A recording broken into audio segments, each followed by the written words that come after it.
Hi, this is Nicholas Bell with Ion Cinema, here to review Arkansas, the directorial debut of actor Clark Duke, which was supposed to premiere at the 2020 South by Southwest Film Festival. Instead, it will be available on digital on demand May 5th, 2020, courtesy of Lionsgate. So it's based on a 2009 novel, which is co-written by Andrew Boonkrong and Mr. Duke, who also produced and co-stars. The film, it's basically about two low-level drug runners, Kyle Ribb, played by Liam Hemsworth, and Swin Hood, played by Clark Duke, who work in Arkansas. Their intermediaries working for a drug kingpin named Frog are Bright, played by John Malkovich, and a woman named Her, played by Vivica A. Fox.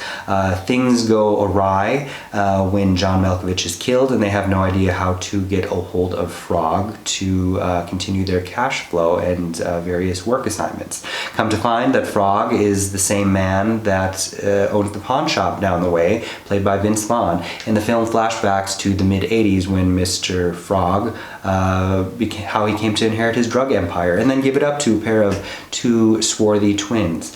The film, the narrative is generally pretty straightforward, if very dry, but then feels way more convoluted than it should. John Malkovich even has a passage of dialogue about how something about how a bored crook is a lucky one because they don't have anything to worry about. But then watching bored crooks isn't altogether that interesting. So then we're relying on the quirky comic relief of Mr. Duke, which would be fine, but then there is a romance with a beautiful young woman named Jonna, played by Eden Brolin, daughter of Josh Brolin, in a resulting pregnancy that doesn't really quite fit. However, Mr. Hemsworth, who isn't given terribly too much to do, actually comes off kind of unscathed in all of this. John Malkovich is doing an over-the-top shtick that he's done before and stuff like Burn After Reading and Red.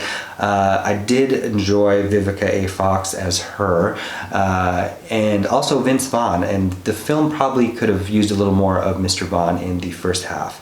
At 2 hours, this kind of slow burn, neo-noir vibe kind of fizzles out even before the midway point.